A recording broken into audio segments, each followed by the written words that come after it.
Assalamualaikum warahmatullahi wabarakatuh. Salam sejahtera untuk kita semua. Halo mahasiswa Win Sayyid Ali Ramatullah Tulungagung. Pada pertemuan kali ini, yaitu pertemuan keempat, kita nanti akan berdiskusi terkait teori unsur-unsur negara. Sebelum memasuki materi, mari kita awali perkuliahan ini dengan bacaan basmalah bersama-sama. Bismillahirrahmanirrahim. Semoga kita mendapatkan ilmu yang bermanfaat dan berkah. Amin. Mahasiswa bisa mencatat ya terkait materi-materi yang tidak ditulis dalam PPT ini ya, sehingga akan mendapatkan catatan-catatan penting di dalam perkuliahan terkait materi unsur-unsur negara. Baik.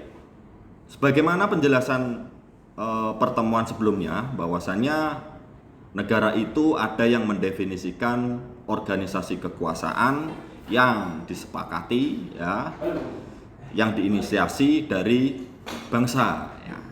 Nah, ini apa sih unsur-unsur negara itu? Ya, unsur-unsur negara itu ya setidaknya itu harus memenuhi beberapa syarat sebagaimana dalam konvensi Montevideo tahun 1933 ya, yaitu mencakup unsur-unsur konstitutif ya dan juga unsur deklaratif ya.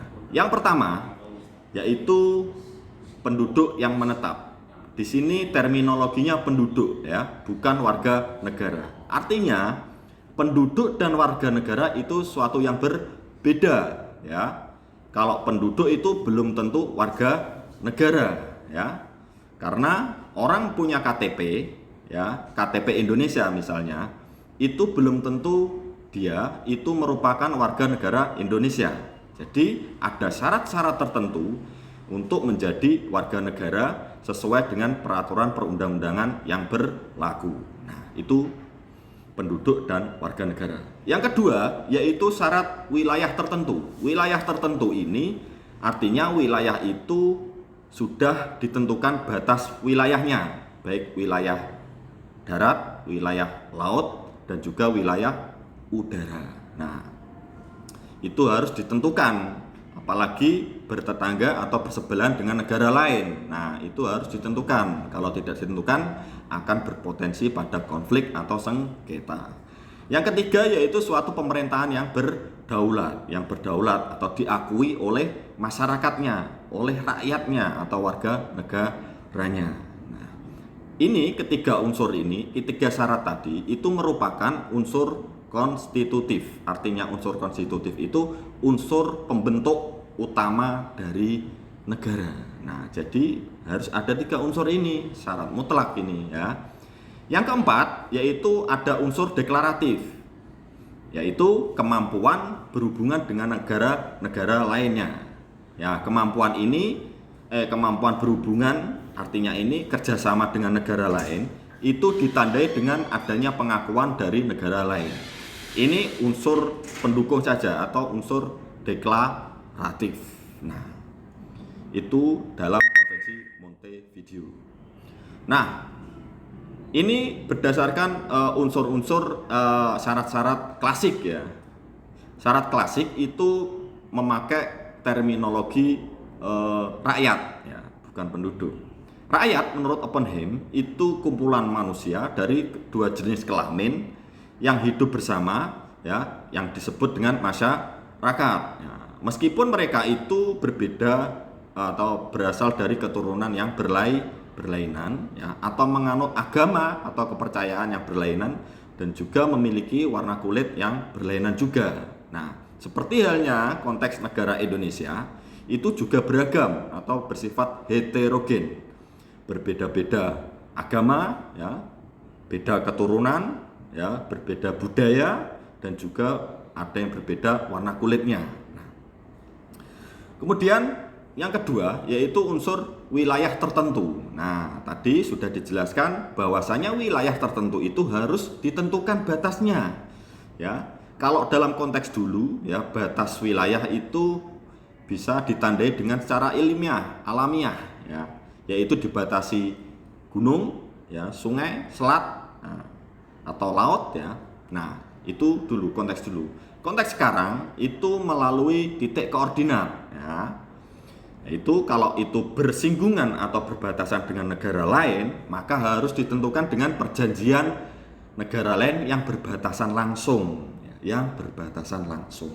Karena akan menimbulkan konflik atau sengketa ya. Banyak contoh ya, konflik batas wilayah ya yang menimbulkan sengketa dan juga berujung pada peperangan antar negara. Nah, kemudian ini batas-batas daerah itu meliputi darat, laut, udara ya. Batas darat itu ya bisa dengan patok tetap melalui titik koordinat. Jadi apabila patok itu bergeser ya, atau misalnya hilang, dicuri atau bergeser ya, maka tetap yang dipakai yaitu patokan titik koordinat yang dijadikan dasar hukum ya. Terus kemudian terkait batas laut itu ditentukan melalui hukum laut internasional atau disingkat dengan UNCLOS ya. Ada batas laut teritorial yaitu 12 mil dari pantai ketika surut ya. Ada batas laut ZEE ya, ZEE zona ekonomi eksklusif itu 200 mil dari pantai ketika surut. Ada lagi yaitu batas landas kontinen yang diukur berdasarkan kedalaman laut. Nah, ini ketentuan UNCLOS. Yang ketiga yaitu batas udara. Ini belum ada kesepakatan secara internasional. Jadi masih berbeda-beda antara negara satu dengan lainnya. Jadi hanya diatur melalui undang-undang nasional negara masing-masing. Ya, berbeda-beda.